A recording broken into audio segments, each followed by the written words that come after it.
ഓം സദാശിവസമാരംഭാം ശങ്കരാചാര്യമധ്യമാം അസ്മദാചാര്യപര്യന്താം വന്ദേ ഗുരുപരമ്പരാം. സകലനിഗമഗീതാം ബ്രഹ്മവിദ്യാം വിശുദ്ധാം നിജഗുരുരമണേഷ്ടാം ശങ്കരാചാര്യകുഷ്ഠാം ദദതി കരുണയായേ പ്രൗഢഗംഭീരവാച രമണചരണതീർത്ഥാൻ ദേശികാൻ താൻ നമാമഃ. ഹൃദയകുഹരമധ്യേ കേവലം ബ്രഹ്മമാത്രം ഹി അഹമഹമിതി സാക്ഷാദാത്മരൂപേണ ഭാതി. ഹൃദി വിഷമനസാ സ്വം ചിന്വദാമജ്ജദാവ പവനചലനരോധാദാത്മനിഷ്ഠോ ഭവത്വം.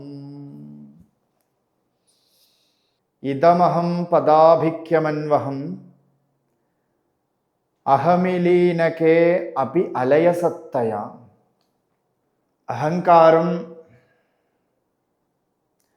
പരിപൂർണമായിട്ട് ലയിച്ചിരിക്കുന്ന സമയത്ത്, സുഷുപ്തി നിലയിൽ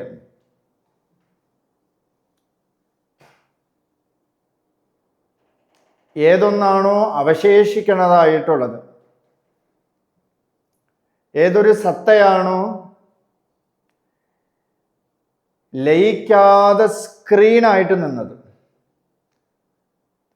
ഒരു അധിഷ്ഠാനമായിട്ട് നിന്നത്, ഒരു ഫൗണ്ടേഷനായിട്ട് നിന്നത്, അടിസ്ഥാനമായിട്ട് നിന്നത്, ആ പൊരുളിനെയാണ് അഹം സ്ഫൂർത്തി എന്ന് പറയുന്നത്. ദാറ്റ് പോയിന്റ്, അവിടെ ഞാൻ എന്ന അഹങ്കാരം പോയി ഞാൻ എന്ന എക്സിസ്റ്റൻസ് ആയി, ഞാൻ എന്ന അനുഭവമാത്രമായിട്ട് വിളങ്ങി നിന്നു.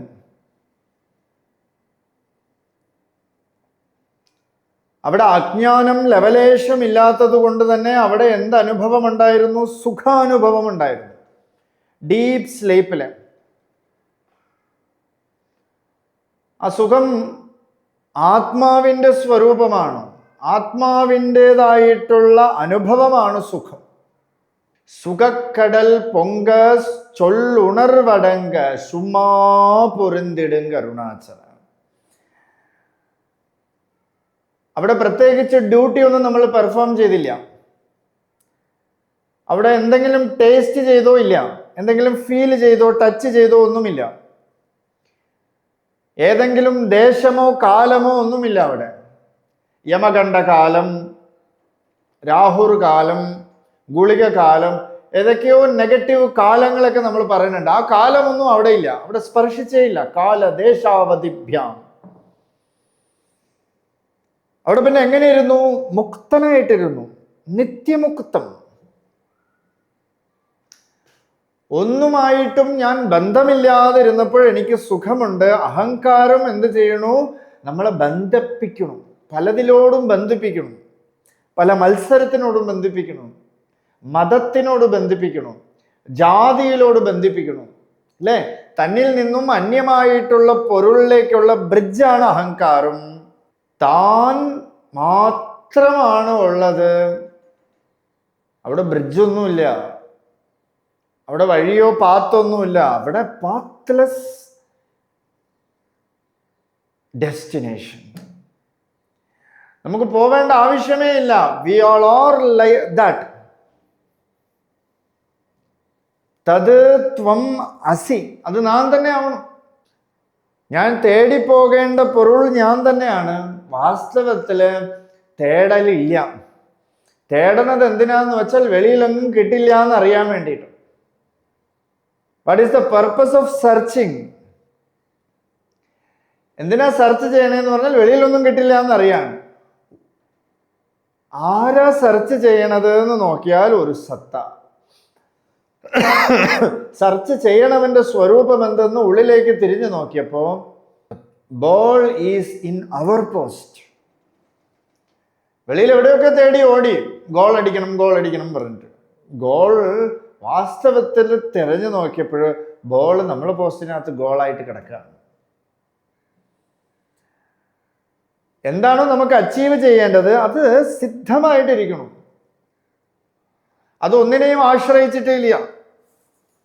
ഒരേ ഒരു സത്തയായിട്ട്, അലയസത്തയ എന്ന് ഭഗവാൻ അതിന് നാമം കൊടുത്തു. അലയസത്തയ, ലയിക്കാത്തതായിട്ടുള്ളൊരു സത്ത എന്ന് വെച്ചാൽ അസ്തമിക്കാത്തതായിട്ടുള്ള ഒരു സൂര്യൻ, ഒരു സംവിത്ത്, ഒരു ബോധം.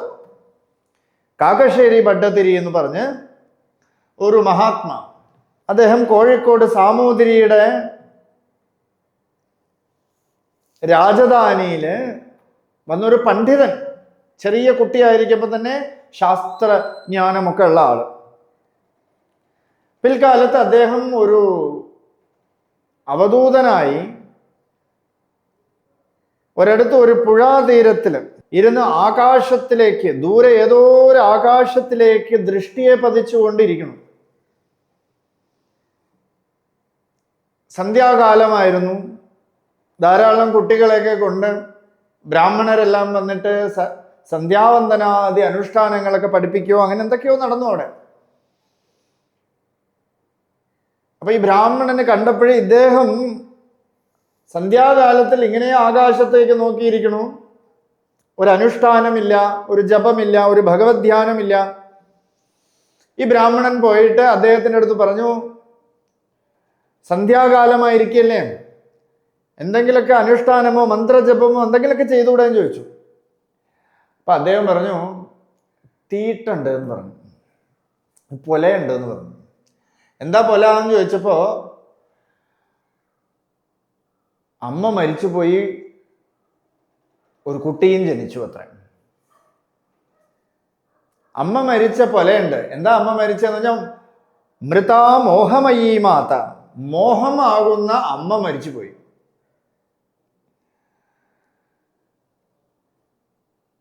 ഒരു കുട്ടി ജനിച്ചു, ജ്ഞാനമയമായിട്ടുള്ളൊരു കുട്ടി ജനിച്ചു, ജ്ഞാനമാകുന്ന ഒരു കുട്ടി ജനിച്ചു അത്ര. എന്നാ പിന്നെ സന്ധ്യാവന്ദനാദി കാര്യങ്ങൾ എന്തെങ്കിലും ചെയ്തൂടെ? അനുഷ്ഠാനങ്ങൾ, നിത്യ അനുഷ്ഠാനങ്ങൾ, നിത്യകർമ്മം എന്തെങ്കിലും ചെയ്തുകൂടെ എന്ന് ചോദിച്ചു. അപ്പൊ അദ്ദേഹം പറഞ്ഞു ഒരു ശ്ലോകം, വളരെ ബ്യൂട്ടിഫുൾ ശ്ലോകം. ഹൃദയാകാശേ ചിദാദിത്യഃ സദാ ഭാതി നിരന്തരം ഉദയാസ്തമനോ നാസ്തി കഥം സന്ധ്യാ ഉപാസ്മ്യഹം. അദ്ഭുതമായ ഒരു ശ്ലോകം. We can connect this ശ്ലോകം with this ശ്ലോകം. ഹൃദയാകാശേ ചിതാദിത്യഃ, ചിത്താകുന്ന ഒരു ആദിത്യൻ, ഒരു സൂര്യൻ, സംവിത്താകുന്ന ഒരു പ്രകാശമാനമായിട്ടൊരു സൂര്യൻ ഉള്ളിൽ ഉദിച്ചിരിക്കുകയാണ്. സദാഭാസി നിരന്തരം, ഏതോ സമയത്ത് വന്നിട്ട് പോണതല്ല, സദാ നിരന്തരം വിടാതെ ഇരിക്കണം, പ്രകാശമാനമായിട്ടിരിക്കണം. ഉദയാസ്തമനൗനാസ്തി, ഉദയാസ്തമയം ഉണ്ടോ എന്ന് ചോദിച്ചാൽ അസ്തമയവും ഇല്ല ഉദയവും ഇല്ല. സ്വാത്മനി അനസ്തമയ, അസ്തമിക്കാത്തതായിട്ടുള്ളൊരു സൂര്യൻ. കഥം സന്ധ്യ ഉപാസ്മ്യഹം, ഞാൻ ഏത് സന്ധ്യ ഉപാസിക്കേണ്ടത് പറഞ്ഞു തരുമെന്ന് ചോദിച്ചു. ഇവിടെ സൂര്യൻ അസ്തമിക്കണം അല്ലെങ്കിൽ ഉദിക്കണം. ഇത് രണ്ട് പ്രക്രിയയും ഇല്ലാതെ സദാ ഉദിച്ച് നിൽക്കുന്ന സൂര്യനെ ഞാൻ ഏത് സന്ധ്യാവന്ദനം ചെയ്യണം, എന്ത് ജപം ചെയ്യണം? എന്തിനാ ഇത് പറഞ്ഞതെന്ന് വെച്ചാൽ, നാളെ തൊട്ട് നമ്മുടെ ജപവും ഒക്കെ തൂക്കി എറിഞ്ഞിട്ട് ആകാശത്തിൽ നോക്കി ഇരിക്കാനല്ല, അതൊരു സ്റ്റേറ്റിൽ പറയണം. അവര് ആത്മാനുഭവം അനുഭവിച്ചുകൊണ്ട് പറയണം. അതുപോലെ ഭഗവാൻ ഇവിടെ പറയാണ്, അലയസത്തയ, ഇത് ലയിക്കാത്തതായിട്ടുള്ളൊരു സത്ത്, ഒരു സത്യം. ആ സത്യം എന്താണ്? എങ്ങനെ അറിയാം? ഞാൻ ശരീരമാണെന്ന് അറിഞ്ഞുണ്ടോ? ആ സത്ത് ശരീരമാണോ? ഡീപ് സ്ലീപ്പിൽ ശരീരമില്ല. ആ സത്ത് മനസ്സാണോ? ഡീപ് സ്ലീപ്പിൽ മനസ്സ് is not at all working. ആ സത്ത് ബുദ്ധിയാണോ? ബുദ്ധി അവിടെ പ്രവർത്തിക്കണേ ഇല്ല. വേണമെങ്കിൽ ഒരു ട്രെയിനിങ് കൊടുത്തോളൂ. ഇന്ന് രാത്രി ഡീപ്പ് സ്ലീപ്പിൽ എന്തുണ്ടെന്ന് ബുദ്ധിയുടെ അടുത്ത് പോയി ചോദിക്കൂ. ബുദ്ധി പറയും അവിടെ ഒന്നുമില്ലായിരുന്നു എന്ന് പറയും. കാരണം there is nothing, but there is a person, there is an individual, there is a Brahman who is an existent. അവിടെ ഒരേ ഒരു പൊരുൾ അവശേഷിച്ചിരുന്നു. ആ പൊരുളാണ് ഒന്നും ഇല്ല എന്ന് നമുക്ക് റിപ്പോർട്ട് തന്നത്. അല്ലാതെ ബുദ്ധിയൊന്നുമല്ല. ബുദ്ധിക്ക് അവിടെ പ്രവേശനമില്ല, അഹങ്കാരത്തിനും അവിടെ പ്രവേശനമില്ല. പിന്നെ അവശേഷിക്കുന്നതായിട്ടുള്ള ആ പൊരുൾ ഏതാണ് എന്ന് പറഞ്ഞാൽ അത് സത്താണ്, സത്താമാത്ര ശരീരം. അതാണ് അടുത്ത ശ്ലോകത്തിൽ ഭഗവാൻ പറയണത്. വിഗ്രഹേന്ദ്രിയ പ്രാണധീതമഃ നാഹമേകസത് തജ്ജഡം ഹ്യസത്. ഈ ദേഹം മുതലായിട്ടുള്ളത്, വിഗ്രഹം എന്ന വാക്കിന് രൂപം എന്നർത്ഥം, വിശേഷണാൽ ഗ്രഹിക്കപ്പെടുന്നത് ഈ ശരീരം. ഈ ശരീരത്തിനെ ഞാൻ സത്ത് എന്ന് കരുതണു, സത്യം എന്ന് കരുതണു, അല്ലേ? അവർ അസംഷൻ, ഈ ശരീരം സത്യമാണ്, ഉണ്ട് എന്ന് നമ്മൾ കരുതും. പക്ഷെ ഈ ശരീരം നോക്കൂ, ഓരോ ദിവസവും ഈ ശരീരം മാറിക്കൊണ്ടിരിക്കണം. നമുക്കറിയാൻ പറ്റണില്ല. എന്തുകൊണ്ടാ? മാറാത്ത ഒരു പൊരുൾ ഞാനായതുകൊണ്ട് നമുക്ക് മാറ്റം അറിയാൻ പറ്റണില്ല. അതേ ടൈമിൽ പുറത്ത് നിന്നൊരാൾ വന്നിട്ട് പറയണു നിങ്ങൾ നല്ല മാറിപ്പോയല്ലോ എന്ന് പറയണു. ഒരുപാട് മാറിപ്പോയല്ലോ, അല്ലേ? അപ്പൊ ശരീരം മാറിക്കൊണ്ടിരിക്കണു. മാറണ പൊരുൾ ഞാനാണോ? അല്ല. ഇനി ഇന്ദ്രിയം, ഡീപ്പ് സ്ലീപ്പില് എന്തെങ്കിലും രുചിച്ചോ, എന്തെങ്കിലും മണത്തോ, എന്തെങ്കിലും സ്പർശിച്ചോ, എന്തെങ്കിലും തൊട്ടുനോ, എന്തെങ്കിലും ചെയ്തോ, എന്തെങ്കിലും കേട്ടോ, എന്തെങ്കിലും കണ്ടോ? ഇല്ല. അപ്പോൾ ലയിച്ചു, അല്ലേ? ഇന്ദ്രിയം പോയി ലയിച്ചു പോയി. ഏതൊരു പൊരുളിൽ നിന്നാണോ ഇന്ദ്രിയങ്ങളൊക്കെ ഉദ്ഭവിച്ചത് അതേ പൊരുളിൽ ഇന്ദ്രിയം പോയി ലയിച്ചിരുന്നു. പ്രാണൻ, പ്രാണൻ ഞാനാണോ? ഈ പ്രാണൻ ഏതോ ഒരു പൊരുളിനെ ആശ്രയിച്ചിട്ടാണ് പ്രയാണം ചെയ്തുകൊണ്ടിരിക്കുന്നത്. ഉള്ളിലേക്കും വെളിയിലേക്കും ഒക്കെ പൊക്കിക്കൊണ്ടിരിക്കുന്നത് ഏതോ ഒരു പൊരുളിനെ ആശ്രയിച്ചിട്ട്. കേന പ്രാണ പ്രഥമ പ്രൈതിയുക്ത. എന്തുകൊണ്ട് പ്രാണൻ ഉള്ളിലേക്ക് ചലിക്കണു, ഉള്ളിലേക്ക് പ്രയാണം ചെയ്തുകൊണ്ടിരിക്കണു എന്ന് നോക്കിയാൽ പ്രാണന് ഞാനല്ല, ഏതോ ഒരു പൊരുളിനെ ആശ്രയിച്ചിട്ടാണ് പ്രാണൻ നിൽക്കുന്നത്. ധീതമഃ. ബുദ്ധി, ബുദ്ധി ഉണ്ടോ അവിടെ? ഡീപ്പ് സ്ലീപ്പില്, ഡീപ്പ് സ്ലീപ്പിൽ ബുദ്ധിയേ ഇല്ല, ബുദ്ധിക്ക് പ്രവേശനമേ ഇല്ല. ബുദ്ധി ഞാനല്ല, ബുദ്ധി മാറിക്കൊണ്ടിരിക്കണു. ഇന്നലെ വരെയുള്ള ബുദ്ധിയല്ല ഇന്നുള്ളത്, നാളെ ഇനി ഇരിക്കാൻ പോണതൊന്നും ആ ബുദ്ധിയൊന്നും അല്ല. അനുനിമിഷം ബുദ്ധിയും ചേഞ്ച് ആയിക്കൊണ്ടിരിക്കണു. ബ്രെയിൻ സെൽസ് ഒക്കെ ഡെഡ് ആയിക്കൊണ്ടിരിക്കണു. തമസഹ, തമഹ. തമഹ എന്ന് പറഞ്ഞാൽ അന്ധകാരം. ഞാൻ എന്ന് പറയുന്നത് ഒരു അന്ധകാരമാണോ? ഞാൻ എന്ന് പറയുന്നത് വെളിച്ചാണ്.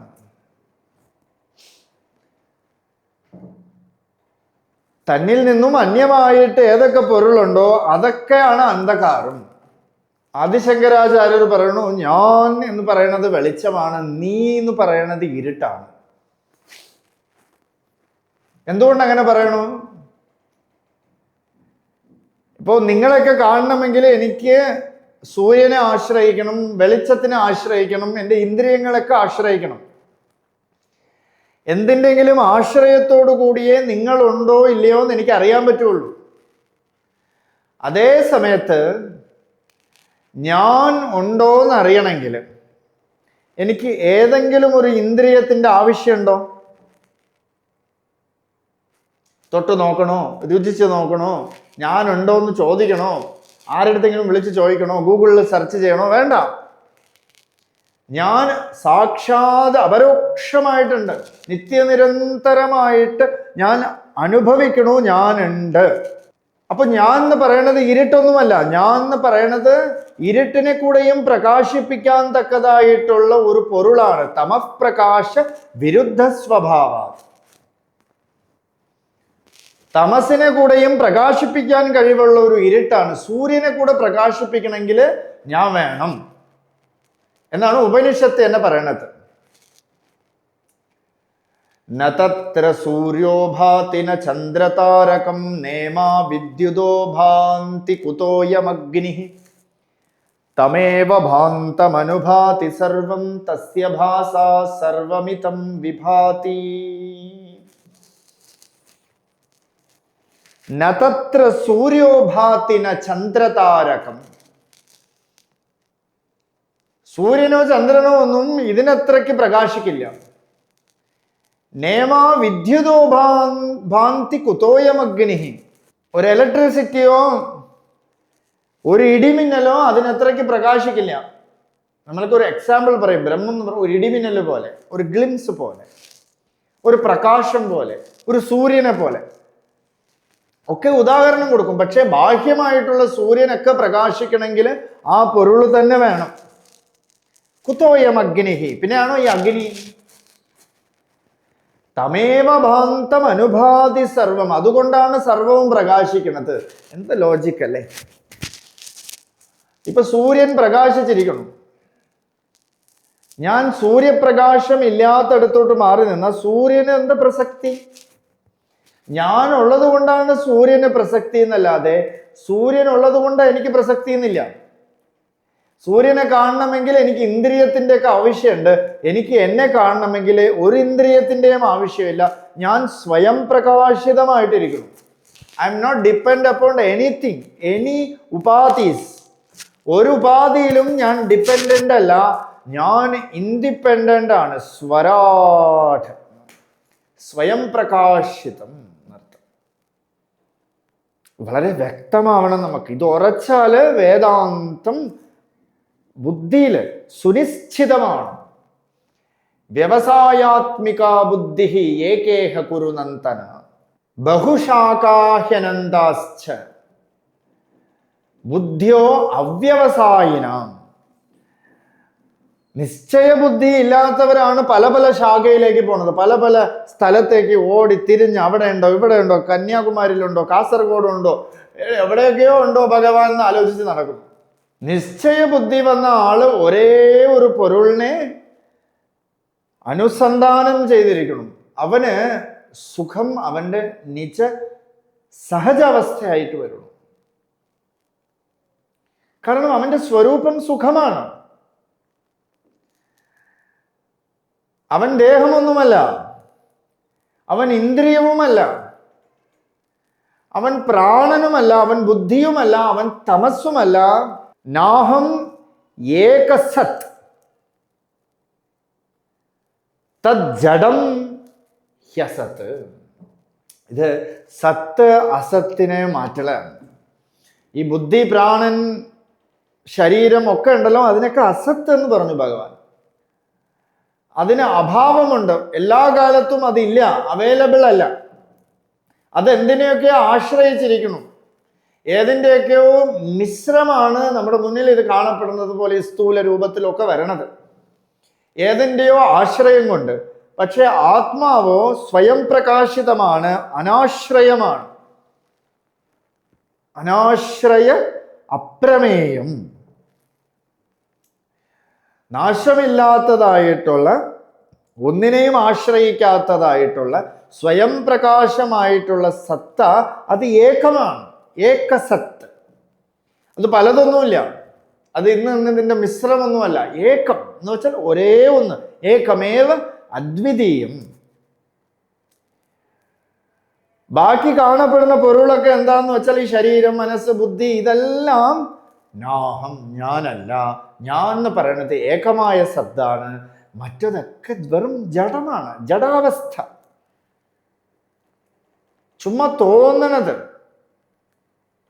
ജഡം. സതേകരൂപരൂപായ വിഷ്ണവേ സർവജിഷ്ണവേ. നമ്മുടെ ഗ്രന്ഥങ്ങളും സ്തോത്രങ്ങളും ഒക്കെ എടുത്താലും ഈ ഒരേ ഒരു പൊരുളിനെയാണ് പറഞ്ഞു തരുന്നത്. വിഷ്ണു സഹസ്രനാമത്തില് സത്ത് ഏകരൂപ അരൂപായ വിഷ്ണവേ സർവജിഷ്ണവേ. സത്ത് ഏകരൂപമാണ്. അത് രൂപമായാലും അരൂപമായാലും ഒരേ ഒരു സത്ത് തന്നെയാണ് ഉള്ളത്. ആ സത്തിനെ മാത്രം കാണണവർക്ക് വേറെ ബുദ്ധിമുട്ടില്ല, ദോഷമില്ല. അഹം എന്ന് പറയണത്, ഞാൻ എന്ന് പറയണത് പരിപൂർണമായിട്ടുള്ളൊരു സത്താണ്. ബാക്കി ആശ്രയിച്ചിരിക്കുന്ന പൊരുളൊക്കെയും ജഡമാണ്. ഇതാണ് ഭഗവാൻ ഈ ശ്ലോകത്തിൽ നമുക്ക് പറഞ്ഞു തരുന്നത്. തുടർന്ന് നമുക്ക് നാളെ കാണാം. അരുണാചല ശിവ, അരുണാചല ശിവ, അരുണാ